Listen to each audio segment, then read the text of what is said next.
भोले राजा हाथ पीले करवाए अंगना में बिटिया कुंवारी है मेरे भोले राजा हाथ पीले करवाए।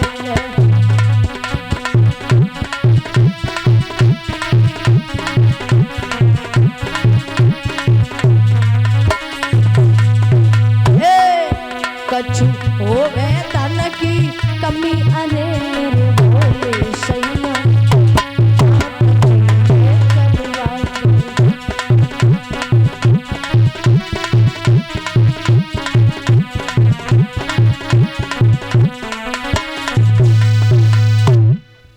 राजा भीष्म के कान में बात डाल दी कि बेटी शादी की ओर हो गई, कहीं अच्छा सा वर हो तो देखो।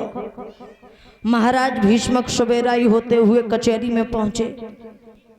जब कचहरी में पहुंचे हैं तो महाराज भीष्मक ने अपना सवाल रखा है, मंत्रियों से पूछा है, मंत्री कहिए महाराज।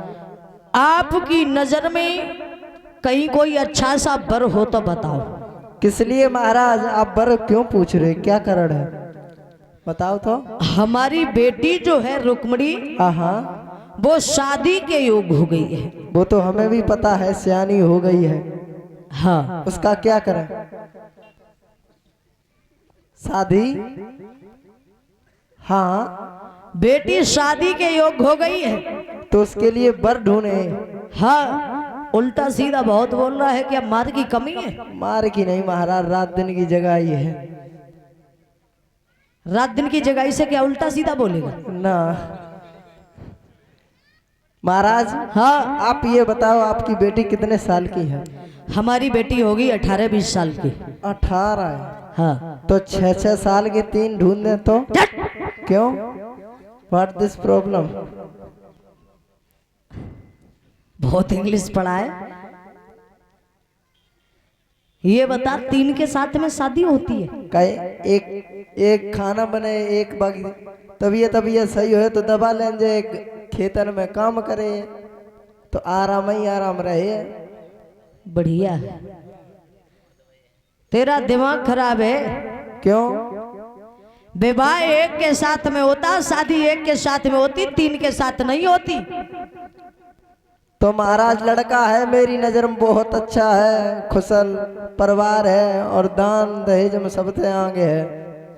कौन कहाँ है बताओ? लड़का है बहुत अच्छा है, लेकिन एक कमी है।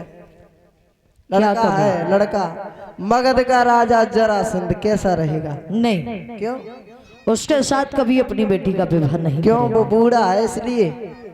जब तुझे पता है वो फिर भी कह रहा है। नहीं, हमने इसलिए कहा है कि उसने कहा था कि कहीं शादी हो तो बताना। अब वो बूढ़ा है, वो जल्दी मर जाएगा, प्रॉपर्टी तुम्हारे बिटिया के नाम आ जाएगी, इसलिए हमने आपको बताया।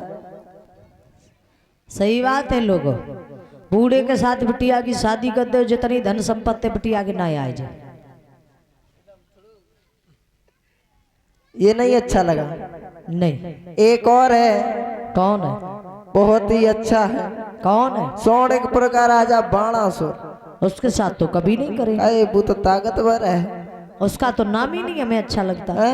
हाँ कतई। बिल्कुल। तो हस्तिनापुर का राजा दुर्योधन? नहीं। क्यों?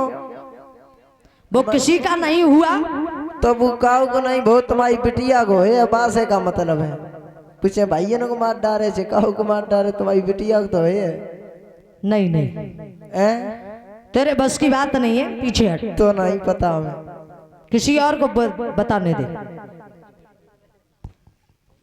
तेरे बस की बात नहीं है। मंत्री महाराज। आप बताइए, अगर आपकी नजर में मेरी बेटी के लिए कहीं कोई अच्छा सा वर हो? महाराज। हाँ। योगीराज कन्हैया कैसे रहेंगे महाराज? बारे मंत्री, तुमने तो मेरे दिल की बात छीन ली। तालियां हो जाए सभा में। अरे पगले, तेरे जैसे की यहां से छुट्टी करनी पड़ेगी हमें।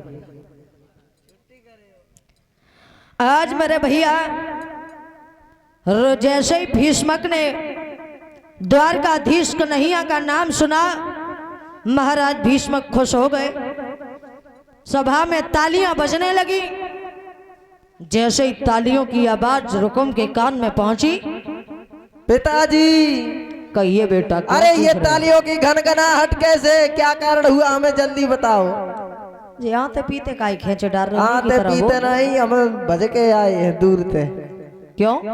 क्यों के आइए, पहले वो सवाल बाद में होगा, पहले ये बताओ सभा में तालियां क्यों बजी। बेटा हाँ सभा में तालियां इसलिए बजी हैं, आपको पता नहीं कि आपकी बहन रुक्मणी शादी के योग हो गई। वो तो हमें भी पता है कि शादी को योग हो गई, तो बजी क्यों ये बताओ, मेन पॉइंट पे आओ। उसके लिए वर बताया है, कौन चुना गया बर। द्वारकाधीश कन्हैया। अरे तुम्हारी क्या अकली घोड़ी बुढ़ी हो चुकी है, हमें लगता है तुम्हारे राज चलाते चलाते तुम्हारी अकली घोड़ी बुढ़ी हो चुकी है। सही अब कह ऐसा रहे करो, ये राज मुकुट मेरे सर पे धरो, आज से हम गद्दी संभालेंगे। तुम्हें ये नहीं पता है कि उस ग्वाल कुमार के लिए हम अपनी बहन की शादी उस द्वारकाधीश श्याम सुंदर के साथ कर देंगे। काय तेरी का अपने गैया काटी। अरे वो चोरी करता है, वो माखन चुराता है, ग्वाल कुमार है वो तो।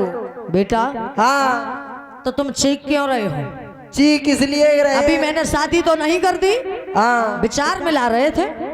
विचार नहीं, अगर उसके साथ शादी हो गई तो खून की नदियां और लाशों के अंबारे हो जाएंगे, पिताजी समझ लेना।